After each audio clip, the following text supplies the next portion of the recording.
Evening Nadeem, विनय, good evening.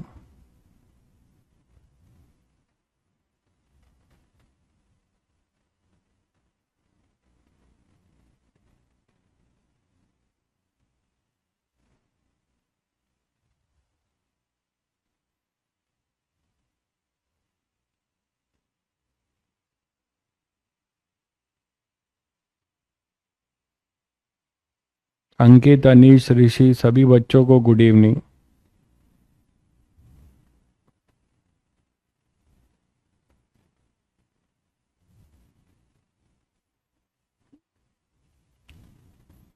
कितनी बार पढ़ोगे battery ऋषि भाई? ठीक करा दूंगा मैं, वो टेंशन मत लो।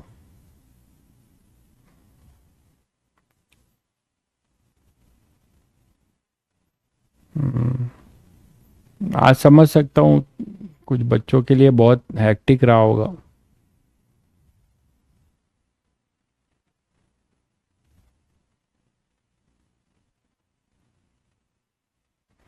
डार्क, कुछ बच्चों का डिमांड है भाई कि ब्लैक बोर्ड जितना डार्क रहेगा वो प्रिंट आउट निकालने में आसानी होती है। ठीक है, इसीलिए कर दिया है।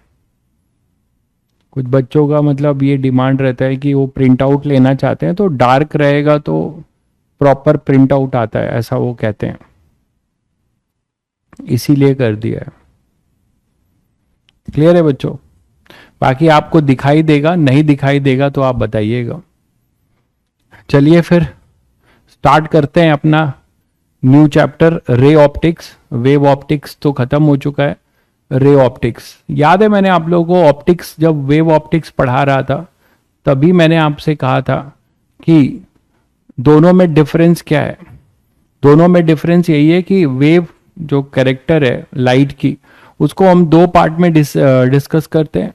ठीक है, उसमें हमारे पास जो है क्या क्या रहता है, रिफ्लेक्शन और रिफ्रैक्शन। ये जो फिनोमिना है ये सिग्निफिकेंट आपको कब दिखाई देगा? जब वेवलेंथ ऑफ लाइट लैम्डा वो बहुत ही, जिस ऑब्स्टेकल पे गिर रहा है तो ऑब्स्टेकल का डायमेंशन बहुत बड़ा हो, किसके रिस्पेक्ट में? वेवलेंथ ऑफ लाइट के रिस्पेक्ट में। तो उससे जो सिग्निफिकेंट फिनोमेना हमें दिखाई देता है, जो स्टडी करते हैं वो हम करते हैं अपना रे ऑप्टिक्स में। और जहां पे लैम्डा, जिसकी जो वेवलेंथ है वो ऑब्स्टेकल के डायमेंशन के नियर अबाउट है, तो वहां से जो नए फिनोमेना हमें देखने को मिलते हैं, इंटरफेरेंस, डिफ्रैक्शन, पोलराइजेशन, तो वो सब आप जो है वेव ऑप्टिक्स में डील करते हो। तो दैट इज द आइडिया जो मैंने आपको बताया था कि ब्रांच को हम कैसे बाइफरकेट करते हैं रे ऑप्टिक्स और वेव ऑप्टिक्स में। क्लियर है? ठीक है। वेव कब पढ़ाया? अरे भाई, तुम्हारे बैच में नहीं, दो 12th के बच्चों के लिए बात कर रहा हूं। ठीक है, चलिए। तो रे ऑप्टिक्स में सबसे पहला कॉन्सेप्ट तो आपको यही जानना है, concept of object and image. दो चीज होती है अपने पास, है ना, ऑब्जेक्ट और दूसरा होता है इमेज। सारी कहानी इसी पे डोल रही होगी। तो जरा ये बताइए कि कैसे डिफाइन करते हैं आप ऑब्जेक्ट को और इमेज को। ऑब्जेक्ट और इमेज कैसे डिफाइन करते हैं? ऑब्जेक्ट और इमेज कैसे डिफाइन करते हैं? ठीक है, तो ऑब्जेक्ट को हमेशा जब भी डिसाइड, कुछ आप लोग बताइए, ऑब्जेक्ट कमेंट करके बताइए कि ऑब्जेक्ट क्या है।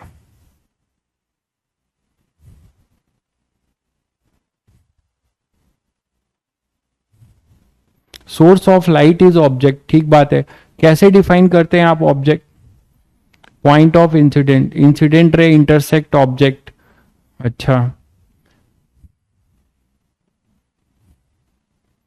सब लोग अपनी अपनी कुछ कुछ बातें रख रहे हैं जो पूरी तरीके से मतलब सही नहीं है, कुछ सही भी है।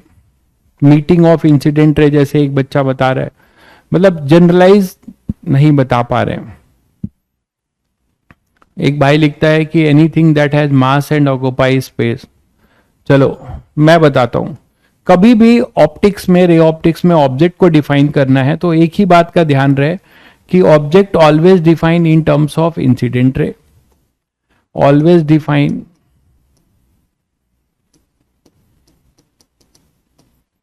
In terms of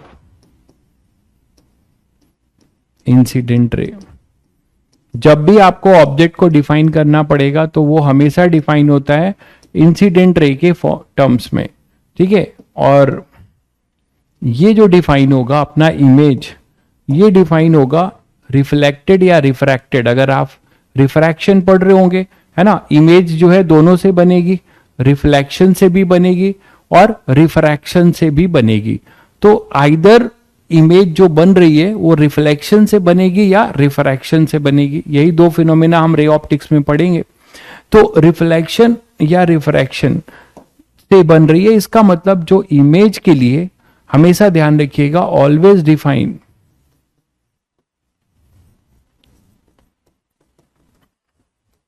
in terms of reflected और रिफ्रैक्टेड रे, है ना। अगर रिफ्रैक्शन हो रहा होगा तो रिफ्रैक्टेड रे, अगर रिफ्लेक्शन हो रहा होगा तो, अरे आपको दिख नहीं रहा है क्या भाई? क्या सभी बच्चों को दिख नहीं रहा है क्या जो मैं लिख रहा हूं? सबके अलग अलग डिमांड रहते हैं, कुछ को डार्क चाहिए जिससे कि वो बताया आपको उसका लॉजिक, प्रिंट आउट लेने में उन्हें सुविधा होती है। तो क्या आपको दिख नहीं रहा है आप सभी बच्चों को? फिर क्यों निखिल भाई, क्यों ब्राइटनेस की जरूरत है? अभी ब्राइटनेस हो जाएगा तो कहोगे ज्यादा ब्राइटनेस है। बड़ी समस्या है, पढ़ाई में ध्यान दो यार। ये सब फर्जीवाड़ा में कुछ नहीं रखा है, इन पे ध्यान रखो। आज तक 12th पास करके या 12th पढ़ रहे हो, इसमें आपसे ऑब्जेक्ट इमेज जो 9th क्लास से पढ़ाया जाता है वहां से पढ़ा रहा हूं। Always define in terms of reflected या रिफ्रैक्टेड रे। तो इसमें अब जो बातें आती हैं, अच्छा इसमें ये तो सबको पता है कि इस केस में आपका क्या होगा, ऑब्स्टेकल डायमेंशन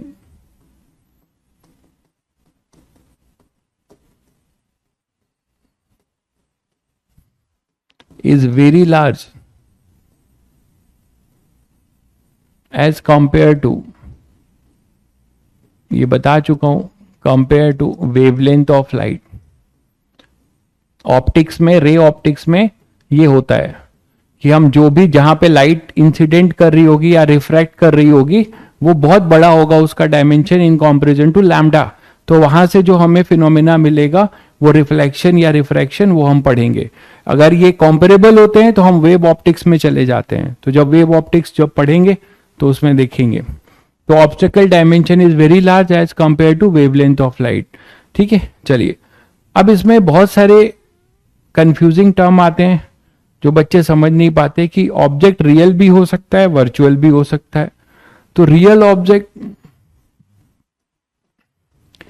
किसे बोलोगे? अगर ये ऑब्जेक्ट की बात बोलता है, ये सब बहुत फंडामेंटल बातें हैं, ठीक है। नहीं भाई, कोई रिक्वायरमेंट नहीं है, टोटल इंडिपेंडेंट चैप्टर है, डोंट वरी। वेब की जरूरत नहीं है, ना वेब ऑप्टिक्स की जरूरत है रे को पढ़ने के लिए। तो रियल ऑब्जेक्ट क्या है? रियल ऑब्जेक्ट अपने पास क्या है तो ऑब्जेक्ट, तो ये इंसिडेंट रे से डिफाइन होगा, ठीक है। तो when incident ray actually diverge from a point, है ना, object is set to be real, set to be real. तो रियल ऑब्जेक्ट आप उसी को बोलेंगे जहां से हमारा क्या होगा, कि लाइट जो इंसिडेंट रे है, मैंने अभी बताया कि ऑब्जेक्ट है तो हमेशा हम इंसिडेंट रे के टर्म्स में उसको डिफाइन करेंगे, ठीक है। तो एक भाई लिखता है कि एक्चुअली मीट करे, नहीं मेरे भाई, वो तो इमेज के लिए है। तो when incident ray actually diverge from a point object is said to be real, ठीक है। तो ऑब्जेक्ट अपना रियल होगा। जैसे कोई पॉइंट सोर्स की बात करते हो आप, है ना, तो पॉइंट सोर्स से आप देखते हो कि लाइट जो है क्या होगी, यहां से बल्ब है या कोई भी सोर्स है तो लाइट रे एक्चुअली यहां से डाइवर्ज होती है। एक्चुअली यहां से इंसिडेंट रे, लाइट नहीं इंसिडेंट रे, क्योंकि हम ऑब्जेक्ट की बात कर रहे हैं तो इंसिडेंट रे आपको एक्चुअली डाइवर्ज होते हुए दिखेगी जहां पे, तो this is a real source. ठीक है, तो ये अपना रियल सोर्स या रियल ऑब्जेक्ट है। सोर्स या ऑब्जेक्ट सेम है, तो अपने पास ये रियल है, रियल ऑब्जेक्ट है। लाइट रे आपकी एक्चुअली यहां से क्या होगी, डाइवर्ज करते हुए दिखेगी। क्लियर है।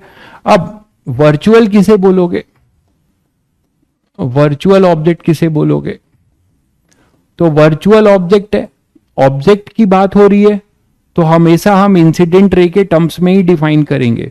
तो आपको वर्चुअल में ये दिखेगा कि when incident ray seems to लिखा है, एक्चुअली नहीं, seems to converge at a point. ठीक है, then the point acts as a virtual object। तब वो पॉइंट हमारा वर्चुअल ऑब्जेक्ट होगा। सीम्स टू कन्वर्ज, जैसे कि एक एग्जांपल लीजिए, मान लीजिए आपके पास एक मिरर है ना, ये अपने पास एक मिरर है, कोई लाइट रे इंफिनिटी से आ रही है, बहुत दूर से आ रही है। ठीक है, कोई लाइट रे बहुत दूर से आ रही है और फिर वो क्या हो रही है, रिफ्लेक्ट करके यहां से कहीं जा रही होगी, और यहां से भी कोई लाइट रे आ रही है और वो रिफ्लेक्ट करके कहीं पे जा रही होगी। ठीक है, तो आप देखो कि यहां पे दो लाइट रे आपको दिख रही हैं, ये अपना इंसिडेंट रे है, ये भी इंसिडेंट रे है, ये रिफ्लेक्टेड रे है, ये रिफ्लेक्टेड रे है, इतना तो सभी जानते हो। अब अगर आप इसको डॉटेड करके कहीं पे ले आते हो, है ना, और इसको भी डॉटेड करके, तो आपको क्या दिखेगा इस पॉइंट पे, आपको यही तो दिखेगा कि ये जो लाइट रे हैं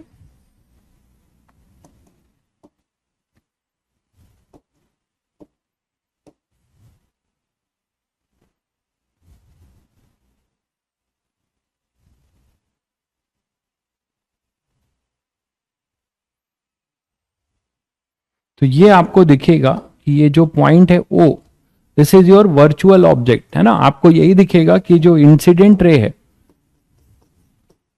कन्वर्ज हो रही है, यहां पे एक्चुअली नहीं हो रही, ऐसा दिखेगा। Incident ray CIMS to converge, तो अपनी जो इंसिडेंट रे है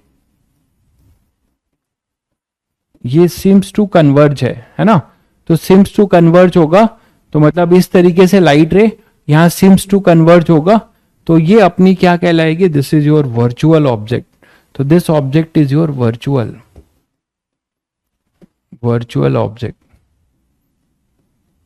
ठीक है, और ये अपना रियल ऑब्जेक्ट है, ये अपना रियल ऑब्जेक्ट। तो ये सब बेसिक बातें हैं जो आपको जाननी चाहिए। नेक्स्ट है, अगर आपने पास इमेज की बात करते हैं तो रियल इमेज और वर्चुअल इमेज। तो रियल इमेज की अगर हम बात करें तो रियल इमेज में क्या होगा, सभी को पता है कि अगर ये इमेज है, तो it will be defined from reflected या रिफ्रैक्टेड रे।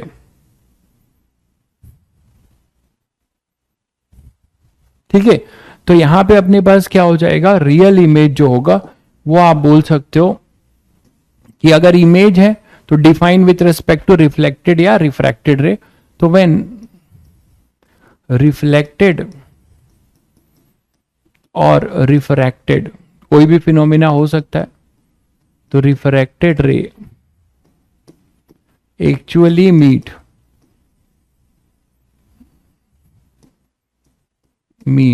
एट ए पॉइंट, है ना, object is virtual, sorry, image is real,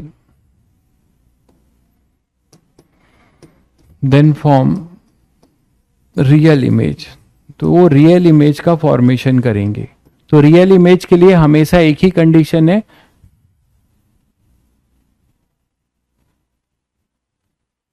यार फिलॉसफी मत डालो यार अंकित बाबू, देखने वाले के नजरिए पे डिपेंड करता है।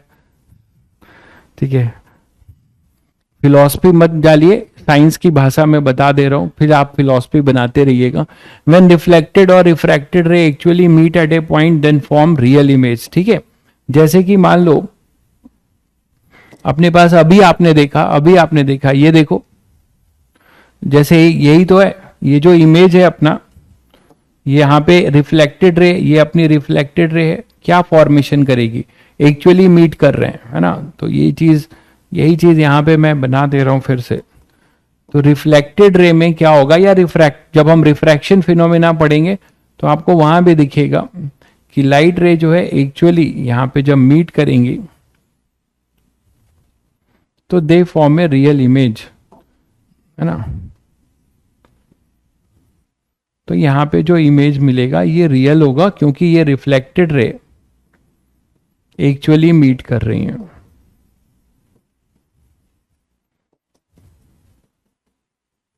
ठीक है, तो ये अपना जो होगा ये रियल इमेज होगा। इसी तरह रिफ्रैक्टेड जब एक्चुअली मीट करेंगी तो वो रियल इमेज बनाएंगे। वर्चुअल इमेज की बात अगर करते हैं, वर्चुअल इमेज, तो वर्चुअल इमेज में आप बोलते हो कि अपनी रिफ्लेक्टेड या रिफ्रैक्टेड रे, है ना, seems to diverge from a point. तो इसमें आपको क्या दिखेगा कि रिफ्लेक्टेड और रिफ्रैक्टेड रे when seems to diverge from a point, ठीक है, then the point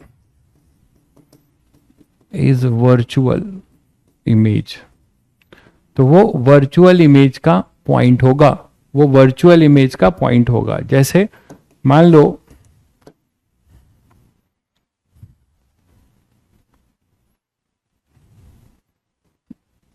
मैंने यहां पे एक सोर्स रख दिया और यहां से लाइट रे ये अपना मिरर है।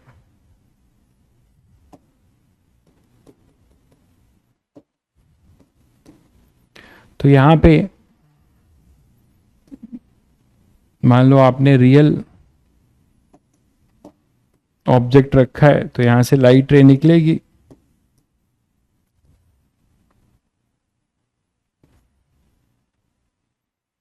और वो ऐसे रिफ्लेक्ट हो जाएगी।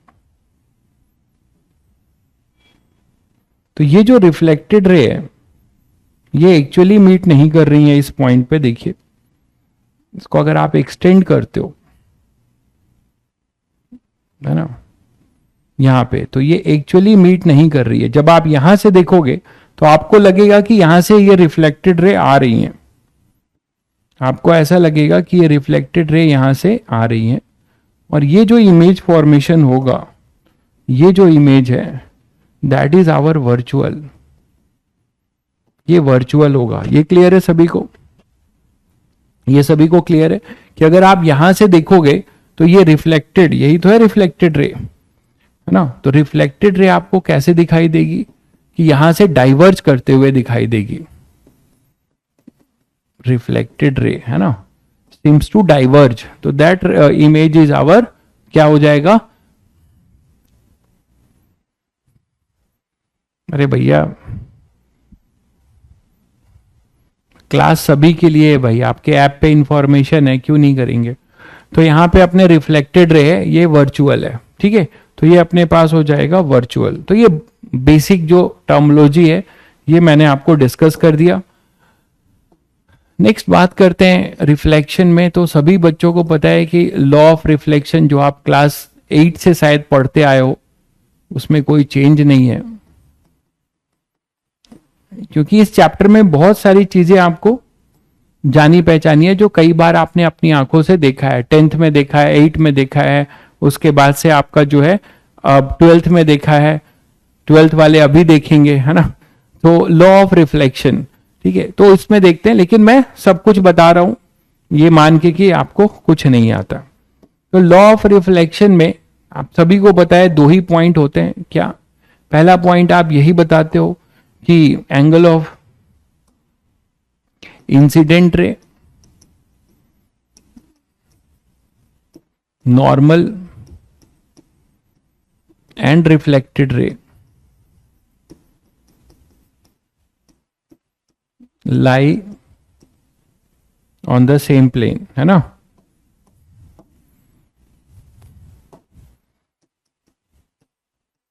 लाई on the same plane, are on the same plane लिख दो, are on the same plane, ठीक है? Incident and is perpendicular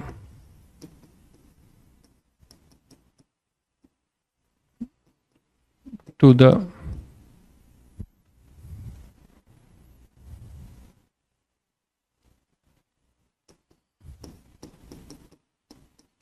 reflected plane, perpendicular to the interface बोल दो, जहां से perpendicular to the plane of reflection, ऐसे बोल सकते हो। या जो मिरर जिस प्लेन में रखा हो, है ना, perpendicular to the mirror plane, ये बोल सकते हो। दूसरी इंपॉर्टेंट बात यह है कि angle of incidence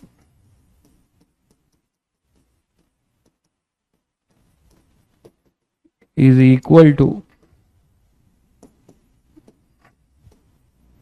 angle of reflection, यही तो बोलते हो।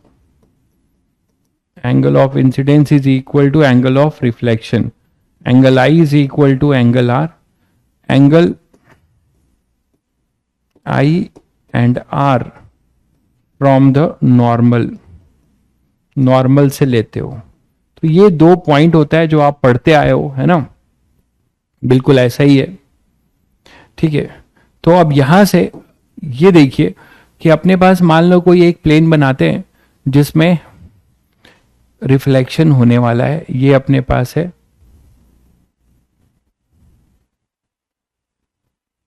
इंटरफेस या मिरर का प्लेन, ठीक है? और इधर अपने पास ये रिफ्लेक्शन हो रहा है। तो ये जो प्लेन होगा ये इसके परपेंडिकुलर होगा, है ना? ये जो प्लेन होगा आपका, ये इस प्लेन के क्या होगा? परपेंडिकुलर होगा। मतलब अगर ये एक्सजेड प्लेन होगा, ये अपना अगर मिरर वाला प्लेन एक्सजेड प्लेन होगा, तो ये अपना क्या होगा? X Y. मिरर जिसमें रखा है वो अगर एक्सजेड हुआ तो ये अपना हुआ एक्स वाई। ये तो समझ पा रहे हैं सभी लोग?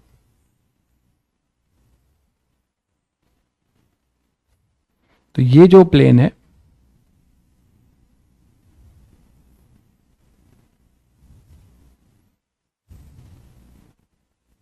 ना, इसके ये परपेंडिकुलर होगा, ये अपना नॉर्मल होगा,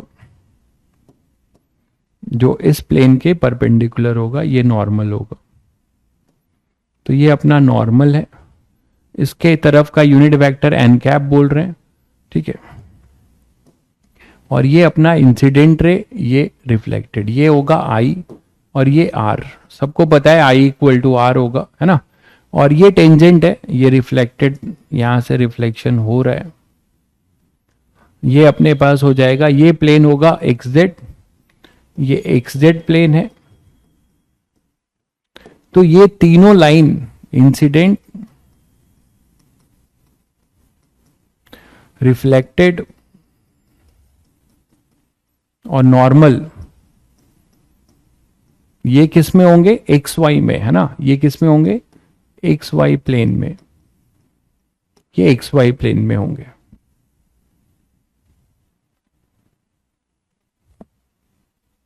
ठीक है, चलिए। तो अब हम यहां पे सीखेंगे कुछ एक्स्ट्रा जो एडवांस में पूछा जा सकता है।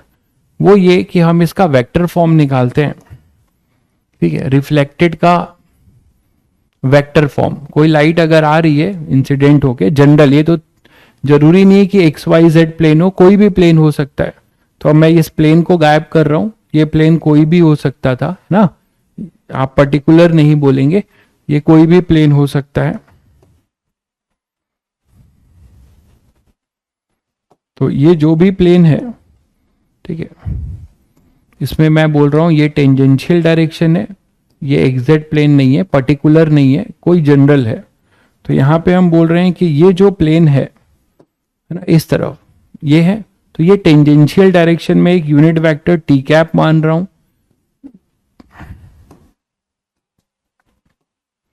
ये टी कैप है एक टेंजेंशियल डायरेक्शन में, ये एन कैप है, और ये अपने पास ई आई कैप है, और ये ई आर कैप है। तो मैंने कई सारे यूनिट वेक्टर मान लिए हैं, ठीक है, एक्स वाई जेड नहीं है, कोई भी जनरल हो सकता है 3 डायमेंशन में भी, ठीक है। तो हमारा हेडिंग ये है vector form of reflected ray. Obviously हम यूनिट वेक्टर लिखेंगे, ठीक है। तो यूनिट वेक्टर अलोंग रिफ्लेक्टेड रे, ऐसे लिख लो ज्यादा बेटर होगा। यूनिट वेक्टर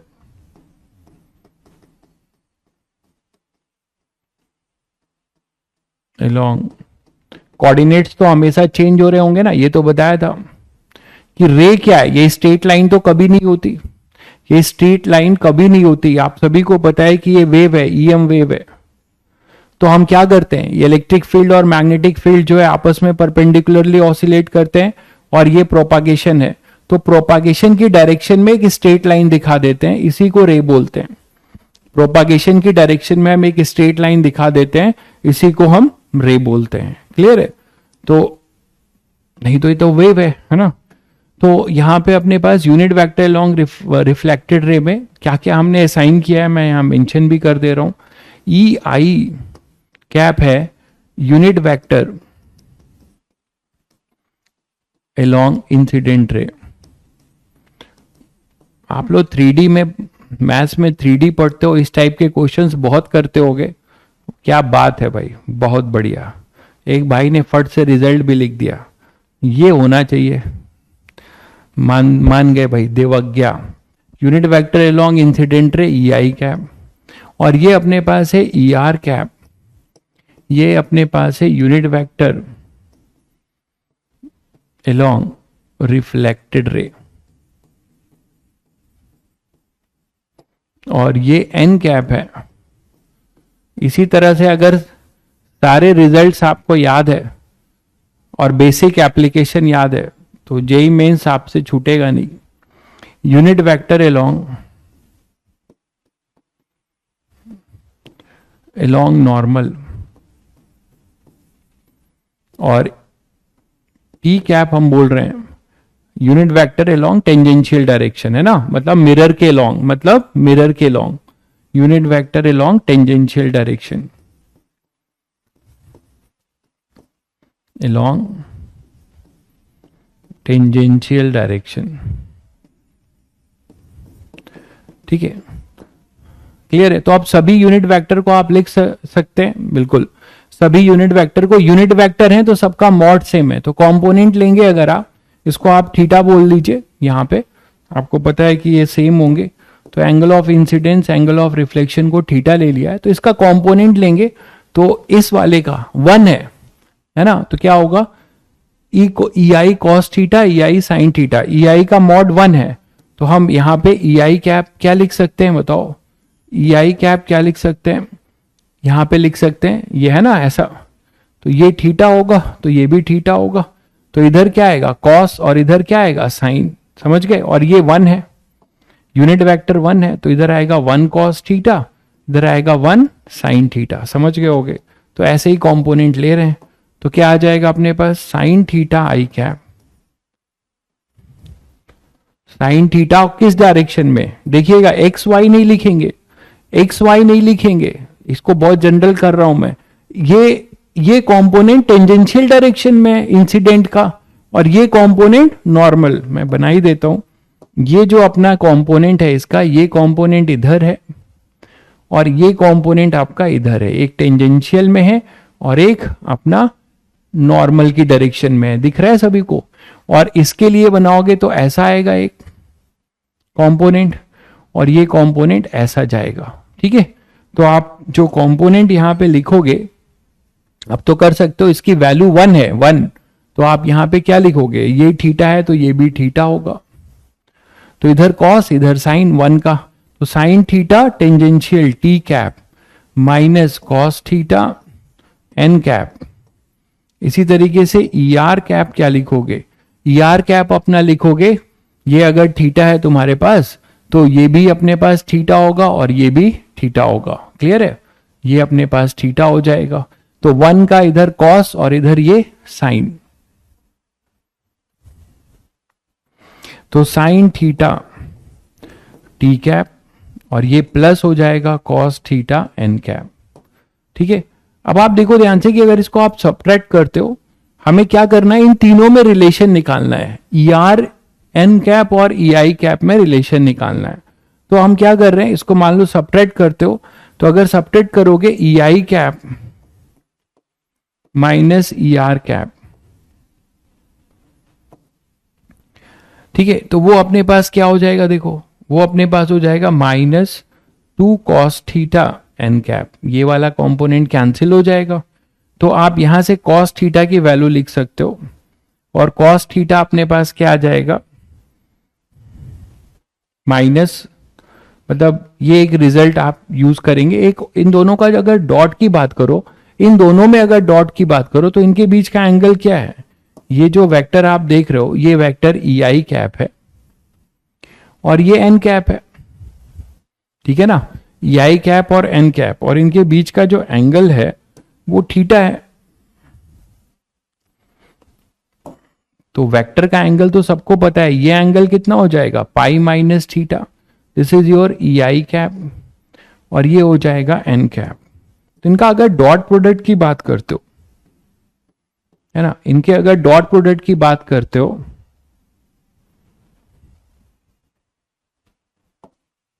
इनके अगर डॉट प्रोडक्ट की भी बात कर लें तो e I cap dot e are cap, तो डॉट प्रोडक्ट की अगर बात करते हो तो हमारे पास क्या हो जाएगा, जब डॉट प्रोडक्ट लोगे तो साइन थीटा ई आई कैप डॉट एन कैप, तो ये हमारे पास आएगा 1 कॉस पाई माइनस थीटा, तो ये माइनस कॉस थीटा आएगा, ये माइनस कॉस थीटा आएगा, पाई माइनस थीटा है, मॉडुलस 1 है, तो आप कॉस थीटा के जगह पे यहां पे क्या लिख सकते हो, कॉस थीटा के जगह पे यहां पे आप क्या लिख सकते हो, माइनस ई आई कैप डॉट एन कैप, तो कॉस थीटा के जगह पे यहां पे आप लिख सकते हो, ठीक है, तो ई आर कैप अपने पास आ जाएगा, e I cap minus e are cap equal to, देखो कॉस थीटा, इससे इसमें कॉस थीटा की वैल्यू को फर्स्ट में पुट कर दो, तो फर्स्ट में पुट करोगे माइनस कॉस थीटा को, तो आप लिख सकते हो 2 ई आई कैप डॉट एन कैप, और ये डॉट नहीं है, ये केवल एन कैप है ना, ये मल्टीप्लीकेशन में है, तो यहां से आपको एक रिजल्ट मिलता है, ये रिजल्ट याद रखिएगा, बुरे दिन में काम आएगा, ई आर कैप आप लिख सकते हो ई आई कैप -2 टाइम्स ई आई cap dot N cap into n है, ये सीधे एन कैप केवल इंटू में है, डॉट में नहीं है, तो this result is very important, बाकी कुछ याद रहे चाहे नहीं, this result is very important.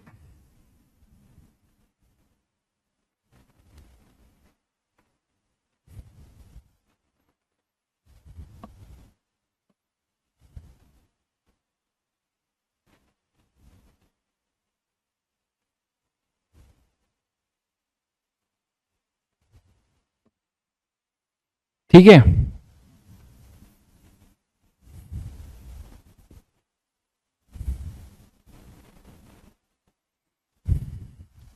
तो यहां के बाद आगे बढ़ते हैं।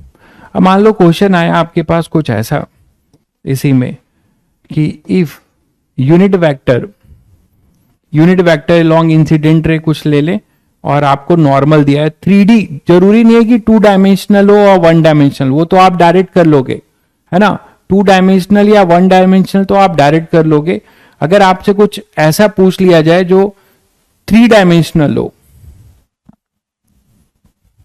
मतलब ऐसा हो, देखो ए रे ऑफ लाइट कुछ ऐसा बना ले,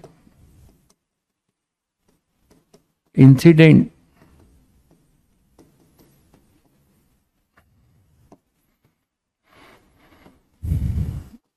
on a mirror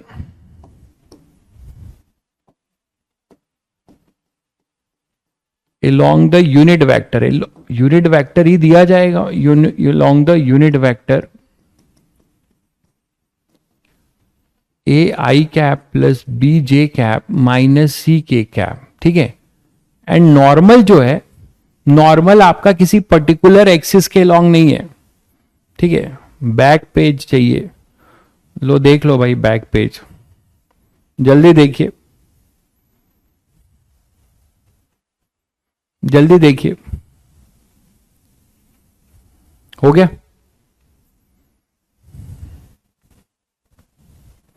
along the unit vector this and normal along the unit vector I cap plus j cap by root 2, find unit vector along reflected ray, है ना। तो इस टाइप के question आप कर लोगे, यूनिट वेक्टर अलोंग रिफ्लेक्टेड रे, इस टाइप के क्वेश्चन आप कर लोगे।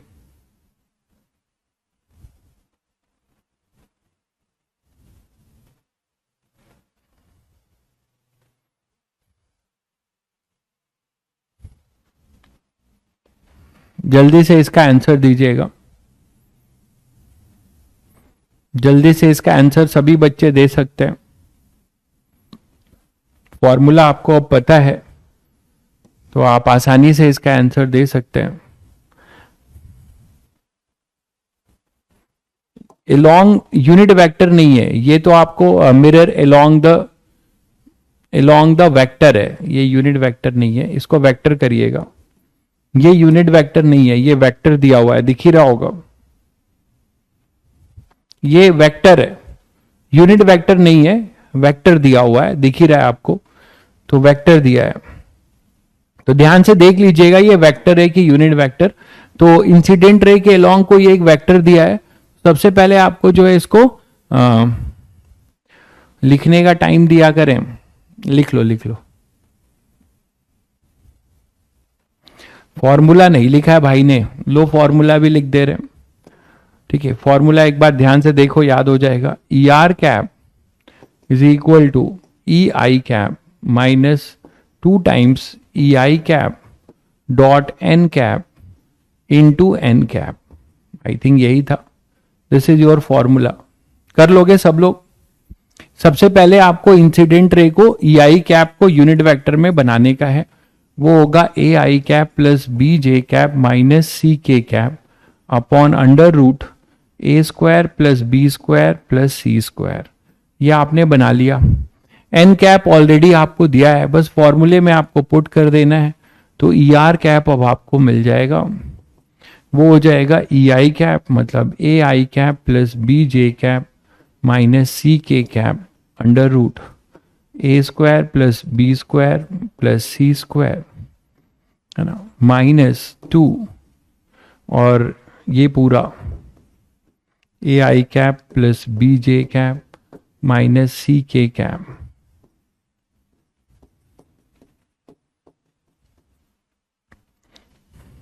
डॉट एन कैप अपने पास था i cap plus j cap by root 2, ये आ जाएगा।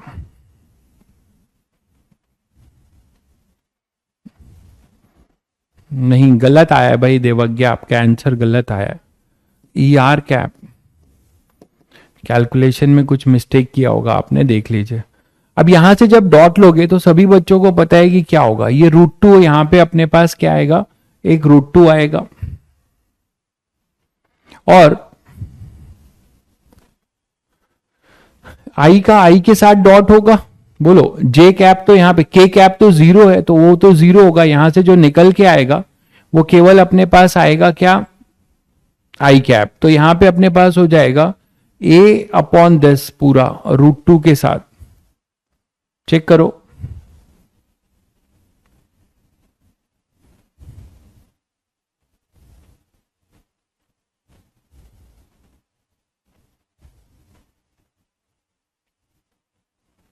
चेक करिए।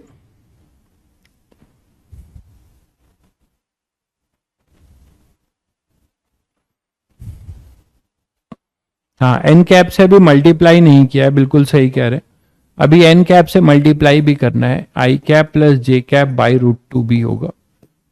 तो पहले इसको सॉल्व कर लो, फिर इसको कर लेना।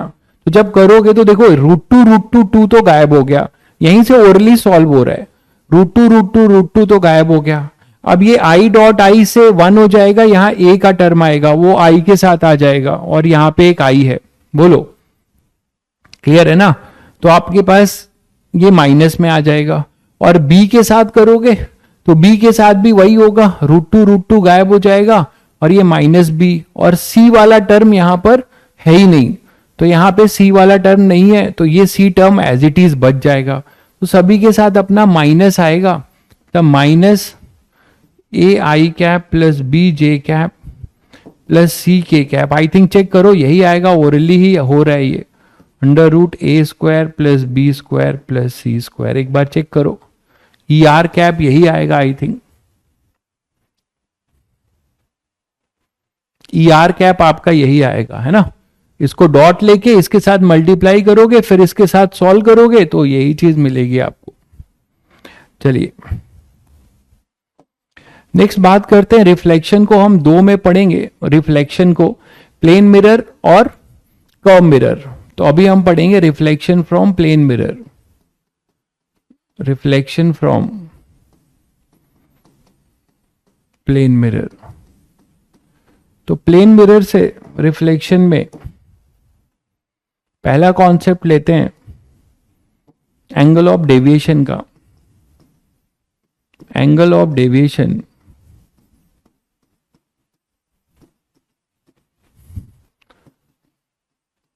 in case of reflection from plane mirror, reflection from plane mirror। तो प्लेन मिरर से कोई इंसिडेंट रे रिफ्लेक्ट करेगी, और फिर जो है रिफ्लेक्ट करने के बाद उसका नेचुरल जो लाइन ऑफ एक्शन है वो चेंज हो जाएगा। ये तो समझ रहे हो? तो डेविएशन का क्या मतलब है? डेविएशन का क्या मतलब है? बहुत बढ़िया, कुछ लोग तो एकदम फॉर्म में नजर आ रहे हैं इस चैप्टर में, तो तुरंत आंसर टिपा रहे हैं, बढ़िया। तो ये जैसे अपने पास इंसिडेंट रे है और ये कुछ रिफ्लेक्ट हो जाएगी, तो सभी बच्चों को पता है डेविएशन का क्या मतलब है। डेविएशन का मतलब है कि जो अपनी इनिशियल, जो उसका इनिशियल लाइन ऑफ एक्शन है, उससे आप अपना भटकाओ, उससे आप कितना भटक गए, कितना रोटेट हो गया। मतलब यहां की भाषा में इंसिडेंट रे कितना एंगल जो है रिफ्लेक्ट घूम गई है आफ्टर रिफ्लेक्शन, ये इंसिडेंट रे है, ये अपना रिफ्लेक्टेड रे है। मानते हो? तो यहां से ये नॉर्मल है, तो इसका जो लाइन ऑफ एक्शन था, जो डॉटेड करके मैं दिखा रहा हूं, एक्चुअली यहां से तो ये आई नहीं है। अगर ये मिरर नहीं होता तो ये ऐसे सीधे जाती, मानते हो? तो अगर ये सीधे जाती तो ये इतना रोटेट कर गई, तो ये जो डेल्टा है, ये अगर आप आई बोल रहे हो या आर बोल रहे हो, जो दोनों बराबर होते हैं, तो डेल्टा आप लीनियर पेयर एक्सियोम से बता सकते हो कि delta is your pi minus 2θ, मतलब 2i। ठीक है, this is your angle of deviation. एक बच्चा पाई माइनस आई लिखा था, देख लो 2i होगा। ठीक है, बिल्कुल सही कह रहे हैं आप लोग, बिल्कुल नैतिक सही कह रहे हैं, यही आंसर है। तो आपका जो एंगल ऑफ डेविएशन होगा वो पाई माइनस 2i होगा। This is your angle of deviation. अगर मल्टीपल डेविएशन होगा, ये तो एक के लिए, मान लो लाइट रे 2-3 बार जो है करके जाती है, तो हर रिफ्लेक्शन का आप डेविएशन निकालोगे और उसको ऐड कर दोगे with direction for multiple deviation, for multiple reflection,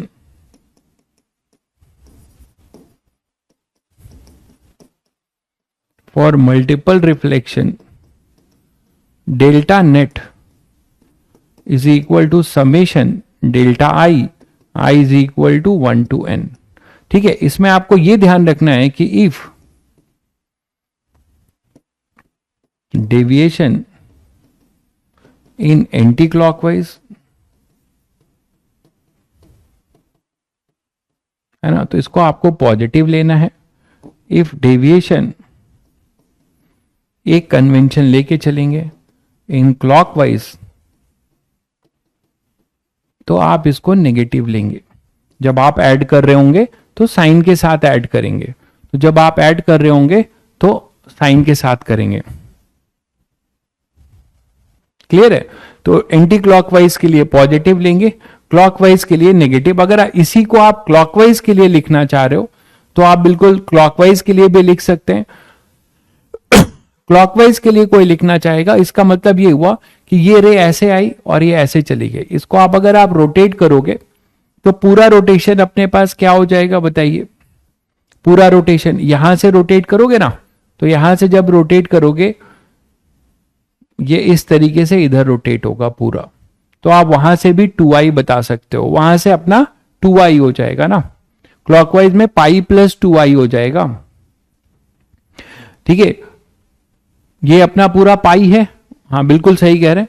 clockwise में पाई प्लस 2i हो जाएगा, तो इसको आप पाई प्लस 2i क्लॉकवाइज लिख सकते हैं या पाई माइनस 2i एंटी। तो मैं यही सजेस्ट करूंगा, एक ही लेके चलिए। ठीक है भाई, फैंटम ना बनो भाई, क्वेश्चन भी मिलेगा, पढ़ा लेने दो 1-2 लेक्चर। ठीक है, प्लेन मिरर में, ठीक है, फैंटम मत बनो सर, लेट्स प्रैक्टिस क्वेश्चन। बिल्कुल मिलेगा मौका आपको अपना टैलेंट दिखाने का। यहां पर जब क्वेश्चन आएगा अभिषेक तो आप ही से पूछूंगा, टेंशन मत लो। ठीक है, पहला लेक्चर है, पढ़ा लेने दो ढंग से थोड़ा। तो बेसिक चीजें बहुत बच्चों को नहीं आती होगी, आपको आती होगी मे बी। तो यहां पे अपने पास क्या हो जाएगा कि मान लीजिए जैसे एक क्वेश्चन करते हैं कि हमारे पास, लो अभिषेक यही क्वेश्चन तुम्हें दे रहा हूं, करो। अभिषेक भाई के लिए क्वेश्चन है, बेसिक क्वेश्चन ही है, लेकिन आप आंसर तुरंत दोगे। कि मान लो अपने पास एक मिरर है, ठीक है, और मिरर के का एंगल अपना जो है ये दिया हुआ है थीटा। कोई हमारे पास लाइट रे आ रही है, कोई लाइट रे आ रही है मान लो इस तरीके से किसी भी जनरल एंगल से। हाँ, 2 बार रिफ्लेक्शन ले रहे हैं, एक बार M1 से रिफ्लेक्ट कर रही है,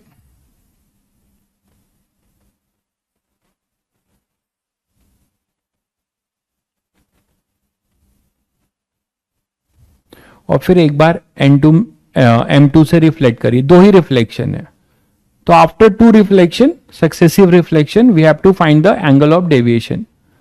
after 2 successive reflection of this light ray from M1 and M2, we have to find the angle of deviation. ये M1 है, ये M2 है। ठीक है, तो find angle of deviation, find angle of deviation of the incident ray after 2 successive reflection from M1 and M2। हाँ, अभिषेक भाई ने बताया 180 डिग्री, जो कि बिल्कुल गलत है। लौट गए भाई अभिषेक, इसीलिए फैंटम नहीं बनना चाहिए। बहुत बेसिक क्वेश्चन है, पढ़ने लर्निंग मोड में जो बच्चा रहेगा वो जरूर कुछ ना कुछ कर लेगा। सोनू भाई ने आंसर दिया है, बहुत बढ़िया। नहीं सोनू नहीं, तनु ने, बिल्कुल सही आंसर है उनका, 2 पाई माइनस थीटा, बिल्कुल सही आंसर है। और या तो कोई बच्चा ये लिख सकता है 2 थीटा क्लॉकवाइज, ये भी सही आंसर है बिल्कुल। पाई का कोई चांस ही नहीं है, पाई का कोई चांस नहीं है भाई अभिषेक। अब आपका आंसर सही है, 2 थीटा होगा। 60 नहीं होगा। ठीक है, चलिए करते हैं। तो ऐसे क्वेश्चन में, ठीक है, ऐसे क्वेश्चन में क्या करने का है, सबसे पहले हमें हर एक रिफ्लेक्शन का एंगल ऑफ डेविएशन निकाल के और साइन के साथ ऐड करते जाना है। ठीक है, साइन के साथ ऐड करते जाना है। तो मान लीजिए पहले इस पे हम लोग क्या करेंगे, इस पे परपेंडिकुलर ड्रॉप करेंगे। इसका परपेंडिकुलर ये होगा, इसका परपेंडिकुलर अपना ये होगा, है ना। तो इस परपेंडिकुलर में देखिए ये अपने पास होगा एंगल ऑफ इंसिडेंस। इसको हमें नहीं पता ये एंगल क्या है, लेकिन आप यहां से शुरुआत कर सकते हो कि ये एंगल क्या होगा। ठीक है, कैसे, अगर ये आप थीटा बोल रहे हो, ठीक है, ये एंगल और ये एंगल अल्फा और बीटा या जो भी आप मानना शुरू करो, अगर आप आई मानते हो, इसको आप I1 ले लो अगर, तो ऑब्वियसली ये भी I1 होगा। ठीक है, तो ये अपने पास हो जाएगा 90 माइनस I1। ये इसमें कोई किसी को दिक्कत तो नहीं। अच्छा, इसी तरीके से ये अगर अपना I2 है, परपेंडिकुलर शिफ्ट हो गया है भाई, परपेंडिकुलर को परपेंडिकुलर होना चाहिए, ये सॉरी नॉर्मल को, तो ये नॉर्मल बीचों बीच होगा। इसको अगर आप I2 मानते हो, ये भी अगर आप I2 मानते हो, तो ये अपने पास होगा 90 माइनस I2। ठीक है ना भाई। तो angle sum property theta plus 90 minus I1 plus 90 minus I2 equal to 180 degree. तो यहां से थीटा आ जाएगा I1 प्लस I2, थीटा आ जाएगा I1 प्लस I2।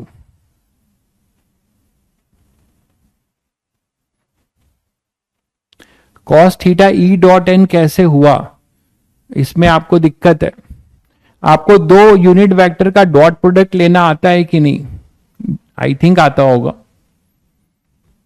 तो देखिए ये लिखा हुआ है, आपको इतना क्लियर कट मैंने डायग्राम बनाया है। ये यूनिट वेक्टर ऐसा है और नॉर्मल ऐसा है, तो ये एंगल थीटा है, लेकिन this theta is not the angle between e I cap और n cap, this is pi minus theta.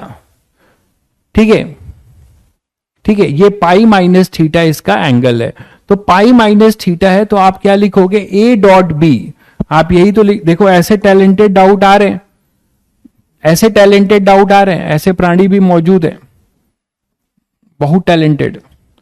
तो ये देखो, ये मॉड ये into cos pi minus theta, तारे जमीन पे हैं ये, तो यहां पे आएगा माइनस कॉस थीटा। अब क्लियर हो गया भाई, अब क्लियर हो गया। जितना पॉसिबल है उतना डाउट देखता हूं भाई।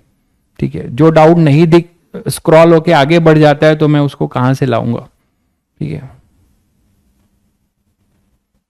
चलिए, तो अब अपने पास क्या होगा, I1 प्लस I2 और ये अपने पास आ गया। अब यहां आ जाओ, हमारा जो एंगल ऑफ डेविएशन है, ये लाइट अगर मिरर नहीं होता तो ऐसे जा रहा होता, तो इसमें हमारे पास एंगल ऑफ डेविएशन जो आएगा वो ये वाला आएगा, डेल्टा 1।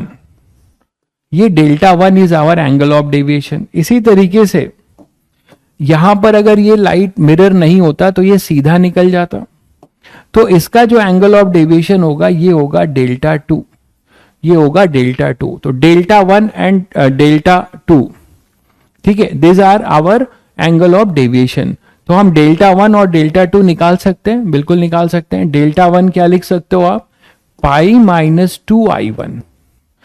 डेल्टा 2 सब, डेल्टा 2 क्या हो जाएगा, पाई माइनस 2। देखिए भाई, अभी जो प्रॉपर टॉपिक चलेगा, जब जेई एडवांस के क्वेश्चन तभी बन पाएंगे जब आप लेंस तक पहुंचोगे, या मिरर में भी जो बन पाएगा वो हम करेंगे। तो आज पहला लेक्चर है, जो ये सब चीजें जेई मेंस में पूछी भी गई हैं, डेविएशन। तो डेल्टा 2 अपने पास आएगा पाई माइनस 2I2। समस्या ये है कि छोड़ दूं ये सब, डायरेक्ट बड़े बड़े क्वेश्चन करा दूं तो भी समस्या है। तो डेल्टा नेट सब कुछ पढ़िए, इसीलिए मैं कुछ स्कोप छोड़ता नहीं हूं, जिसको जिस लेवल तक जाना है जाए। I1 प्लस I2, तो आपको मिलेगा 2 पाई माइनस 2। और आपको अब मुझसे काफी चैप्टर पढ़ चुके हैं, मुझसे आप लोग काफी चैप्टर पढ़ चुके हैं, तो इसमें विश्वास ही होना चाहिए। इलेक्ट्रोमैग्नेटिक इंडक्शन, मैग्नेटिज्म, इलेक्ट्रो सब पढ़ा आपने, जहां से शुरू हुआ और कहां तक गया वो आपने देखा, ये भी ऐसे ही जाएगा जहां तक इसका लेवल है, मतलब जेई एडवांस तक, अनाप शनाप नहीं। इसमें मैं अनाप शनाप भी कराना चाहूं तो बहुत अनाप शनाप करा सकता हूं, बट मेरा वो फंडा सीधा रहता है कि मुझे अपने आप को यहां पर प्रोजेक्ट नहीं करना है, मुझे आपको जेई एडवांस में सेलेक्ट कराना है। तो इस नियत से पढ़ाने का ये मेरा रहता है। प्रोजेक्शन इज डिफरेंट और आपको एडवांस तक ले जाना इज डिफरेंट। डेल्टा नेट हमारे पास हो जाएगा 2 पाई माइनस थीटा। और मैं आप लोगों को बता दूं, जेई एडवांस के लिए रे ऑप्टिक्स और मॉडर्न फिजिक्स में कोई बच्चा केवल एडवांस के पीवाईक्यूज कर लेता है तो it is much more than enough. और यहाँ के जो भी अच्छे पीवाईक्यूज हैं वो सब यहाँ पे कवर होंगे, ठीक है, पीवाईक्यूज आपके सभी कवर होंगे, अभी तक हो भी रहे हैं। तो डेल्टा नेट 2 पाई माइनस थीटा, ये आएगा अपना आंसर, ठीक है भाई। तो आंसर अपना ये हो जाएगा। ये क्लियर है? इसी में एक क्वेश्चन और लेते हैं, देखिए आप लोग कितना कर पा रहे हो। मान लीजिए 2 नहीं 3 रिफ्लेक्शन हो गया,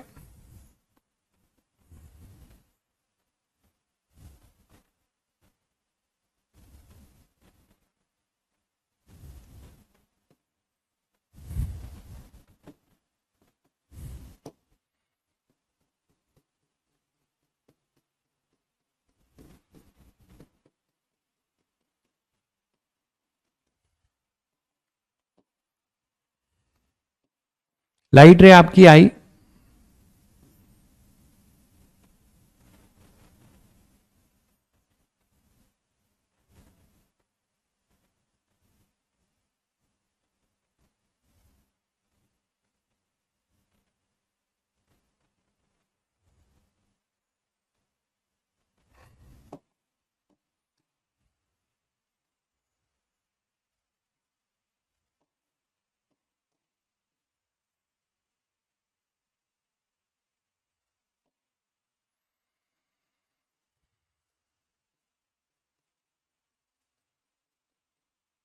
तो मान लो कोई लाइट रे आ रही है,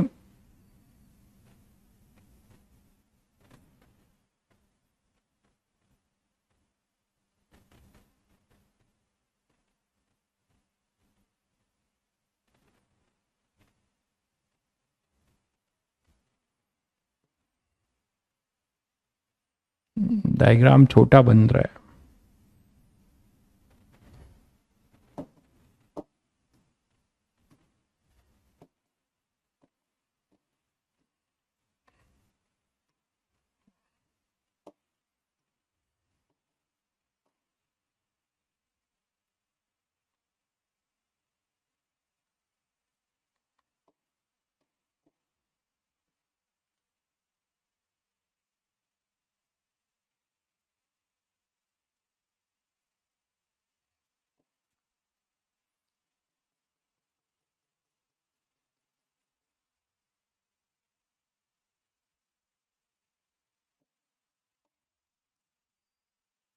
एक मिनट रुकिए, है ना, डायग्राम अगर एक्यूरेट नहीं बनेगा तो क्वेश्चन में दिक्कत होगी।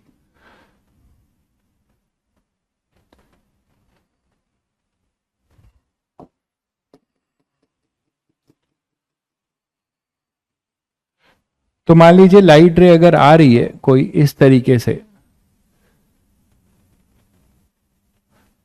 और वो यहां पे रिफ्लेक्ट कर रही है, 3 बार रिफ्लेक्शन ले रहा हूं, और फिर यहां से सक्सेसिव रिफ्लेक्शन कर रही है इधर से कहीं से,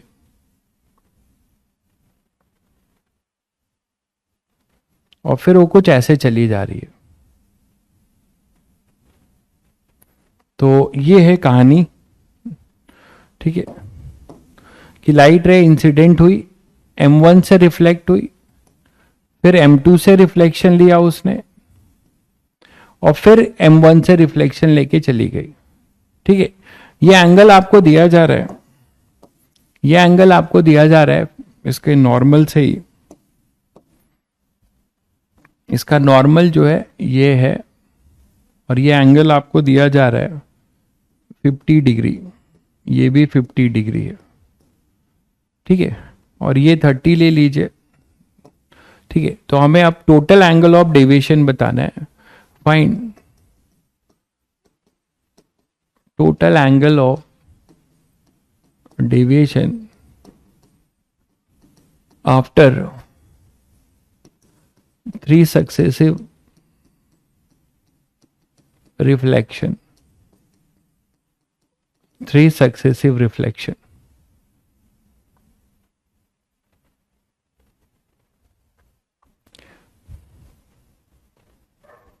जल्दी बताओ बच्चों।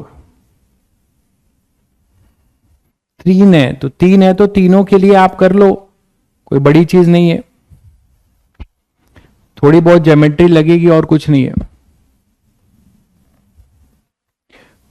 ठीक है, तो हर सभी के नॉर्मल ड्रॉ कर लो, इसका नॉर्मल यहां पर होगा और सभी का एंगल ऑफ इंसिडेंस जज कर लो, सभी का एंगल ऑफ इंसिडेंस जज कर लो, यही तो है ना कहानी। तो जज करते जाओ। ये 50 है, देखो ध्यान से, ये 30 है और ये अपने पास 50 है, ये पूरा 90 है, तो ये एंगल तो जान चुके, ये 40 डिग्री होगा, है ना। तो ये 40 डिग्री, ये 30 डिग्री और ये एक्सटर्नल है, तो ये हो जाएगा 70 डिग्री। बेसिक ज्योमेट्री लग रही है एक्सटीरियर एंगल वाली, ठीक है।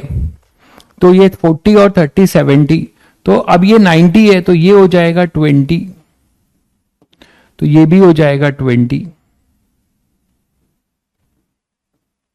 है ना। अब ये 20 है और ये पूरा 90 है, तो ये फिर से क्या हो जाएगा अपने पास, 90 माइनस 20 दैट इज 70। ये 70 और 30 कितना हो गया 100, तो ये हो जाएगा 80। और अगर ये 80 है तो ये 90 पूरा है, तो ये हो जाएगा 10, तो ये भी हो जाएगा 10। बोलो अब कर लोगे, कर लोगे अब, है ना। सभी का आपको एंगल ऑफ इंसिडेंस अब पता है, सभी का आपको एंगल ऑफ इंसिडेंस पता है। बोलो बच्चों, तो अब करते जाओ। डेल्टा वन, डेल्टा वन आप क्या बोलोगे, इसी तरीके से कि ये पूरा होगा ऐसा, अगर मिरर नहीं होता तो, अगर ये मिरर नहीं होता तो ये होता, तो आपका डेल्टा वन इसमें क्या बनेगा, that is your delta one. ये आपका डेल्टा वन की तरह होगा, ये डेल्टा वन होगा। इसी तरीके से अगर ये मिरर सेकंड वाला नहीं होता तो ये एक्सटेंड करता और फिर यहां से अपने पास क्या आता, ये पूरा जो आता, that is your delta two. और इसी तरीके से ये नहीं होता तो ये इधर जाता। बस आप रोटेशन देख लीजिएगा, सारे अगर क्लॉकवाइज हैं तो माइनस, सारे एंटी क्लॉकवाइज हैं तो प्लस, ये इसका होता डेल्टा थ्री। तो आपको डेल्टा वन, डेल्टा टू और डेल्टा थ्री निकाल के ऐड करना है विथ साइन। तो डेल्टा वन आ जाएगा अपने पास पाई माइनस 2 थीटा। तो 2 what is the angle of incidence delta one के लिए, ये देखो, ये है ना, ये है पहला, ये दूसरा, अच्छा ये पहला है, तो 2 इंटू 50 डिग्री, तो ये अपने पास हो जाएगा 80 डिग्री। और 80 डिग्री देखो क्या, ये एंटी क्लॉकवाइज है, ये एंटी क्लॉकवाइज है। इसी तरीके से डेल्टा टू अगर आप निकालते हो तो डेल्टा टू अपने पास आ जाएगा पाई माइनस 2, ये हो जाएगा कितना 40 डिग्री, यही तो एंगल ऑफ इंसिडेंस है। तो 180 माइनस 80, तो ये 100 डिग्री। और ये भी अपना क्या है, एंटी क्लॉकवाइज ही है, ये भी अपना एंटी क्लॉकवाइज ही है ना। ये एंटी क्लॉकवाइज रोटेशन है, ये भी एंटी क्लॉकवाइज है, लेकिन ये जो है क्लॉकवाइज रोटेशन है। Delta three is your clockwise rotation. क्या हो गया भाई, the site can not be reached, एक सेकेंड, कमेंट चला गया, 1 मिनट रुकिए।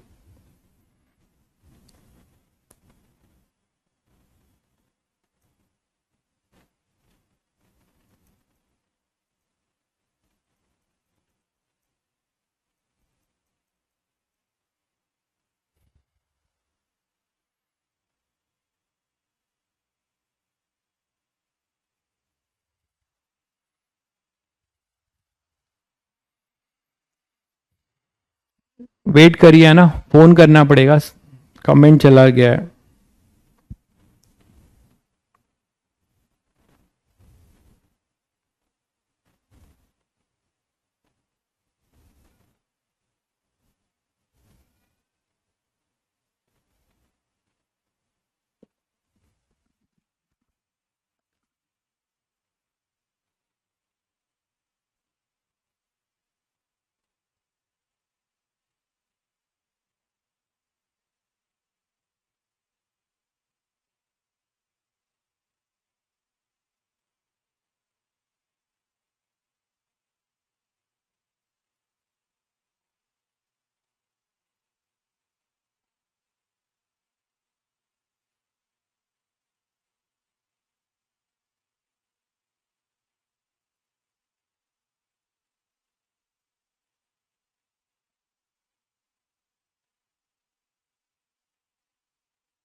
हाँ, आवाज भी आ जाएगी, देखिए आवाज आ गई होगी।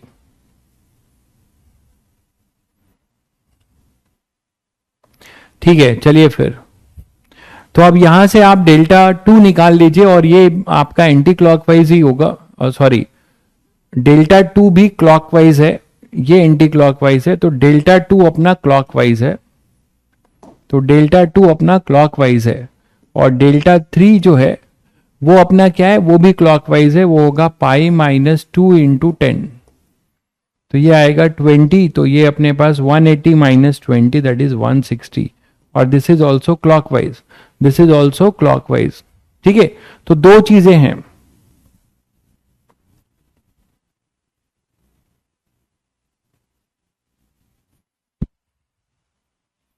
आई इक्वल टू आर ही किया है भाई, 50-50, 20-20, 10 और 10, आई इक्वल टू आर ही किया गया है हर जगह पे। 40 के जगह पे 20 होगा। अच्छा हाँ ठीक है, 20 होगा,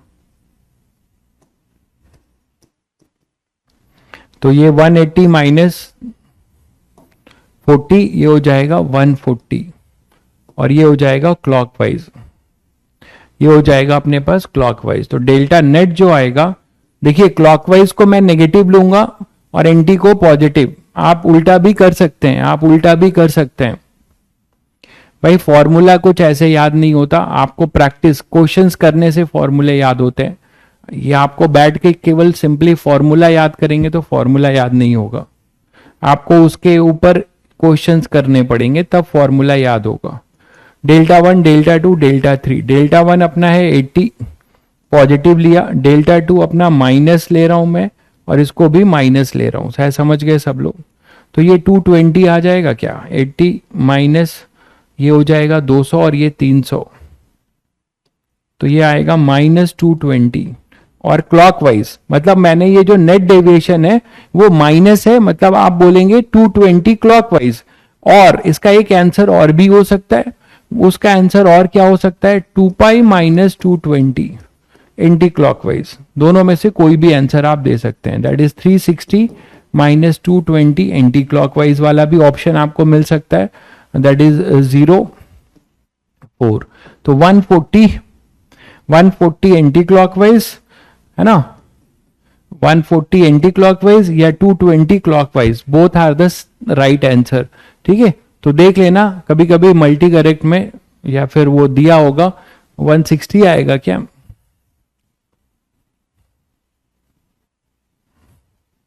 यही आएगा।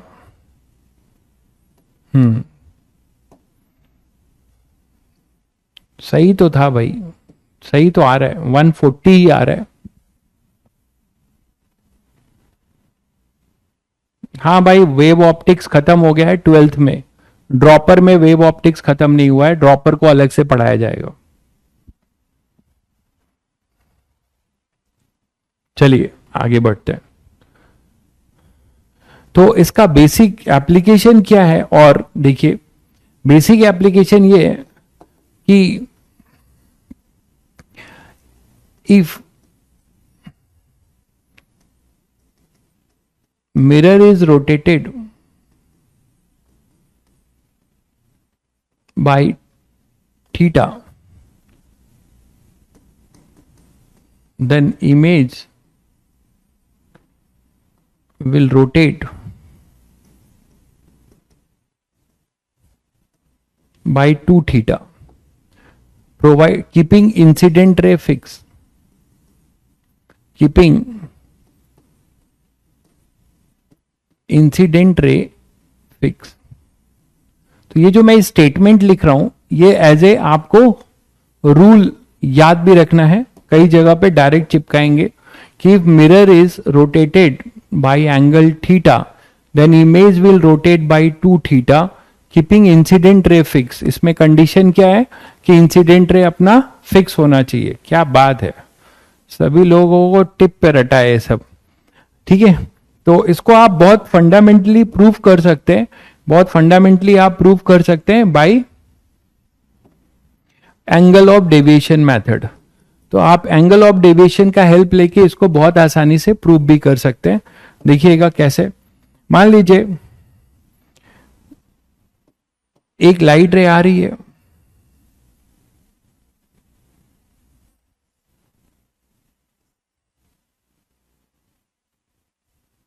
ठीक है, और वो ऐसे इंसिडेंट हो गई, ये उसका नॉर्मल था, ये उसका नॉर्मल था। अब आपने क्या किया, इंसिडेंट रे को कुछ नहीं किया, इंसिडेंट रे अपनी फिक्स रहेगी, इंसिडेंट रे फिक्स रहेगी इस तरीके से, ये नॉर्मल है और ये अपना रिफ्लेक्टेड रे है, देख ही रहे हो। अब आपने इसको कुछ नहीं किया, इस मिरर को रोटेट करने लगे, आप मिरर को रोटेट करने लगे, हाँ सेम डायरेक्शन में भाई, मिरर को रोटेट करने लगे। तो मिरर को जब आप रोटेट करोगे तो उस स्टेज को मैं डॉटेड से बना रहा हूं, उस स्टेज को मैं डॉटेड से बना रहा हूं। देखिए ऐसे कि आपने मिरर को क्या किया, ऐसे रोटेट कर दिया,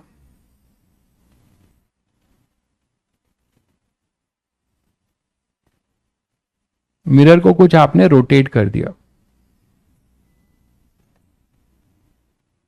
और मिरर को आपने रोटेट किया, मान लो आप ये थीटा ले रहे हो कि ये थीटा से आपने मिरर को रोटेट किया, ठीक है, और ये अपना क्या था, आई था, एंगल ऑफ इंसिडेंस या एंगल ऑफ रिफ्लेक्शन ऐसा था। आपने मिरर को रोटेट कर दिया, तो सभी बच्चों को पता है कि जब ये मिरर रोटेट होगा तो नॉर्मल भी रोटेट होगा, नॉर्मल भी आपका जो है थीटा से क्या हो जाएगा, रोटेट हो जाएगा। ये तो सब लोग समझ पा रहे हो, नॉर्मल भी जो है अपना थीटा से रोटेट हो पाएगा। तो ये जो एंगल होगा ये भी थीटा होगा। तो अब फाइनली ये जो इंसिडेंट रे है, ये नया नॉर्मल से, नए नॉर्मल से कितना एंगल बना रही होगी, ये देख पा रहे हो। फाइनली जो इंसिडेंट रे है वो नए नॉर्मल से कितना एंगल बना पा रही होगी, ठीक है। दूसरा ले लें, अरे इसमें आपको समझ में आएगा ज्यादा, ठीक है। तो ये आप पूरा एंगल जो होगा, ये आई है और ये थीटा, तो टोटल एंगल अपना जो होगा वो कितना हो जाएगा, थीटा प्लस आई। अगर ये थीटा प्लस आई होगा तो रिफ्लेक्टेड रे भी जो होगी, जो रिफ्लेक्टेड रे अपनी होगी वो अब कितनी हो चुकी होगी, रिफ्लेक्टेड रे भी कुछ ऐसे घूम गई होगी, है ना। तो रिफ्लेक्टेड रे का एंगल यहां से ये भी क्या होगा, थीटा प्लस आई, और ये एंगल भी क्या होगा, थीटा प्लस आई। ये तो सब लोग समझ रहे होंगे, कुछ नया नहीं है, बिल्कुल आई प्लस थीटा। तो अब जो डेविएशन की बात कर रहे हो, इनिशियल जो एंगल ऑफ डेविएशन था जब ये रोटेट नहीं किया था आपने, ठीक है, जब आपने इसको रोटेट नहीं किया था, तो ये जो डेविएशन है, ये डेविएशन लिख सकते हो डेल्टा वन। डेल्टा वन अपने पास क्या हो जाएगा, डेल्टा वन होगा ये अपने पास होगा डेल्टा वन। तो what is delta one, delta one क्या लिख सकते हो, it is pi minus 2 theta plus i, ये डेल्टा वन होगा। और डेल्टा टू कौन सा होगा, डेल्टा टू ये नया रिफ्लेक्टेड रे आफ्टर रोटेशन, ये रिफ्लेक्टेड रे आफ्टर रोटेशन है।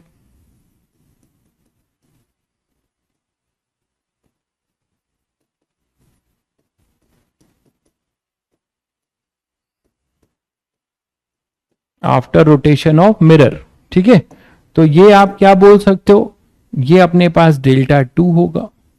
तो इन दोनों का ये जो आप देख रहे हो ये नेट, ये होगा delta one minus delta two, that is the image rotate कर गई, ये अपना रोटेट कर जाएगी इतना। तो आप यहां से डेल्टा टू बता सकते हो, वो होगा पाई माइनस 2 थीटा प्लस, अच्छा ये मैंने गलत लिख दिया है, पाई माइनस इनिशियल वाला तो केवल थीटा आई होगा ना, पाई माइनस 2 आई, ये डेल्टा वन होगा, ये आई और ये आई था, तो डेल्टा वन होगा पाई माइनस 2 आई, ठीक है। फाइनल के लिए देखो, फाइनल के लिए क्या होगा, ये रिफ्लेक्टेड रे है और ये इंसिडेंट रे है, ये नॉर्मल है, कितना इंसिडेंट है थीटा प्लस आई, और ये कितना है थीटा प्लस आई, तो इसके लिए लिखा जाएगा pi minus 2 theta plus I. तो delta 1 minus delta 2 is our rotation and the sense of rotation is same as the mirror. देख रहे हो, सेंस ऑफ रोटेशन आपका वही है जो मिरर का रोटेशन है। ये जो सेंस ऑफ रोटेशन है ये वही है जो कि आपका मिरर, जिस डायरेक्शन में मिरर रोटेट हो रहा है उसी डायरेक्शन में रिफ्लेक्टेड रे रोटेट हो रही है। ये चीज देख पा रहे हैं, तो सेंस ऑफ रोटेशन आपका वही है। तो सेंस ऑफ रोटेशन वही है, कितना है, कितना हो जाएगा पाई माइनस 2i और माइनस करोगे तो 2 थीटा। तो रिजल्ट ये इंपॉर्टेंट है, डायरेक्ट जेई मेंस में तो डायरेक्ट आपको क्वेश्चंस मिल जाएंगे, ठीक है। 2 थीटा से रोटेट होगा।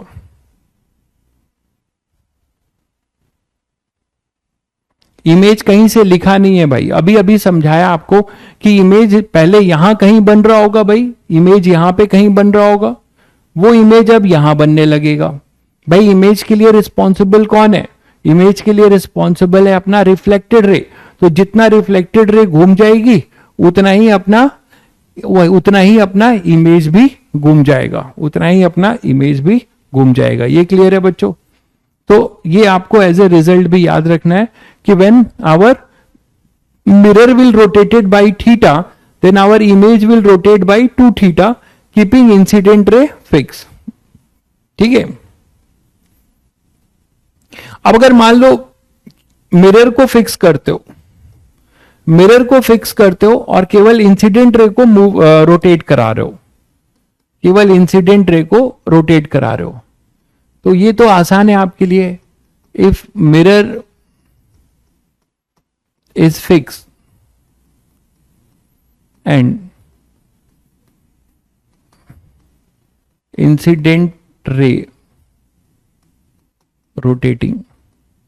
अच्छा, इसमें ओमेगा के बारे में बता सकते हो? देखो इंटरेस्टिंग बात क्या है कि अगर अपने पास ये देखो डेल्टा 1 माइनस डेल्टा 2 2 थीटा आई है, तो इससे आप ओमेगा के बारे में बता सकते हो। Omega of image is equal to 2 times omega of mirror. ये बोल सकते हो कि नहीं? ये भी तो बोल सकते हो, एंगुलर वेलोसिटी है ना, omega of image is equal to 2 times omega of mirror D theta by D. बिल्कुल डिफरेंशिएट कर देंगे, बिल्कुल सही कह रहे हैं। इस पे अभी मैं क्वेश्चन लूंगा एक बहुत बढ़िया, आज तो नहीं हो पाएगा, कल लेंगे। तो यहां पे अगर अपने पास ये मान लो मिरर को फिक्स रखे हो, ये मूव कर रहा है, तो बच्चों अब ये बताओ कि अगर आप इसे मूव करा रहे हो, इंसिडेंट रे को अब ऐसे लेके आ रहे हो, तो तुम्हें पता है कि जो रिफ्लेक्टेड रे है वो भी इधर ही रोटेट करेगी, वो भी इधर ही रोटेट करेगी। इसका रोटेशन ऐसा है तो रिफ्लेक्टेड का रोटेशन ऐसा होगा, क्योंकि आपको नॉर्मल के अबाउट ये चीज कांस्टेंट रहनी है। तो यहां से ये समझ पा रहे हो सभी लोग कि अगर हमारा इंसिडेंट रे इधर रोटेट होगा तो ऑपोजिट डायरेक्शन में रिफ्लेक्टेड रे रोटेट होगी। ये इंसिडेंट है, ये रिफ्लेक्टेड है ना, ये आफ्टर रोटेशन है, ये भी इंसिडेंट रे है, ये रिफ्लेक्टेड रे है। तो यहां पे आप क्या बोल सकते हो कि omega I incident equal to minus omega reflected, है ना, दोनों बराबर और अपोजिट होंगे। Omega incident equal to minus omega reflected, ये इस तरीके से होगा। क्लियर है बच्चों? चलिए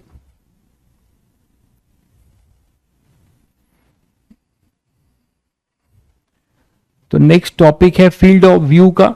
तो फील्ड ऑफ व्यू में डायग्राम बनाते बनाते ही समय लग जाएगा। आज के लिए इतना ही, फिर कल कंटिन्यू करते हैं, फील्ड ऑफ व्यू से कंटिन्यू करेंगे, ठीक है। तो प्लेन मिरर छोटा ही टॉपिक है, उसके बाद कर्व सरफेस रिफ्लेक्शन आएगा। देखिए ऑप्टिक्स में मर्जिंग क्वेश्चंस बनते हैं, तो जब तक आप रिफ्लेक्शन और रिफ्रैक्शन पूरा नहीं पढ़ेंगे तब तक आपको मजेदार क्वेश्चंस थोड़े कम मिलेंगे, ठीक है। तो उस पर करेंगे धीरे धीरे। चलिए फिर मिलते हैं, ठीक है, कल करते हैं फिर। ओके ये, और मैं आपको एक चीज फिर बोलूंगा, ठीक है, एक चीज मैं आपको फिर बोलूंगा कि बच्चों ये जो टॉपिक्स पढ़ रहे हो आप, ये जो टॉपिक्स आप पढ़ रहे हो ध्यान से सुन लो ये बात। मैं ज्यादा बकवास तो नहीं कर पाता हूं, लेकिन जो जरूरी है वो बोलना जरूरी है। ऑप्टिक्स, मॉडर्न फिजिक्स, सेमीकंडक्टर, ठीक है, इन सबको तमीज से पढ़ लेना। उधर थर्मोडायनेमिक्स, ठीक है, उस 11th में वो भी मैं पढ़ाऊंगा, थर्मोडायनेमिक्स, ग्रेविटेशन, इन सब के क्वेश्चन कभी नहीं छूटेंगे। इस टॉपिक के क्वेश्चंस आएंगे, और आपने थोड़ा भी तमीज से पढ़ाई की है तो इन सब के क्वेश्चंस आप बहुत आसानी से कर ले जाओगे। तो मेरे साथ यहां पढ़ते हुए एटलीस्ट आप जो है पीवाईक्यू करेंगे और उससे रिलेटेड उसके लेवल के एटलीस्ट क्वेश्चन निपटाते जाएंगे। अगर अभी छोड़ दोगे कि बाद में करेंगे, बाद कभी नहीं आता, मेरी बात समझो। रनिंग टॉपिक जब चल रहा होता है तो रनिंग टॉपिक में आप प्रैक्टिस ज्यादा कर सकते हो। मैं प्रैक्टिकली इम्पॉसिबल इवेंट लगता है बिल्कुल, क्योंकि आप यहां पे 4-4, 5-5 क्लास कर रहे हो और आपके पास समय अभी कम है। लेकिन समय कम है तो आप 10 क्वेश्चन ही करो, लेकिन उसको करो, ठीक है, 5 क्वेश्चन करो, बट करो। Apart from the lecture, lecture revise जरूर करो। एटलीस्ट आप 2 ड्रॉपर बैच को जैसे 2 लेक्चर फॉलो करना होगा तो उनके पास समय भी ज्यादा है, तो एटलीस्ट वो कम से कम थ्योरी जो पढ़ाई जा रही है उसको रफ में कर लो। यहीं के क्वेश्चन जितना अगर मैं करा देता हूं, उतने क्वेश्चन भी अगर कोई बच्चा करता है, कुछ नहीं करता है, जितने क्वेश्चन मैं करा रहा हूं उतने क्वेश्चन भी अगर कर लेता है तो मुझे नहीं लगता कोई क्वेश्चन छूटेगा। ठीक है, चलिए फिर मिलते हैं कल। ओके।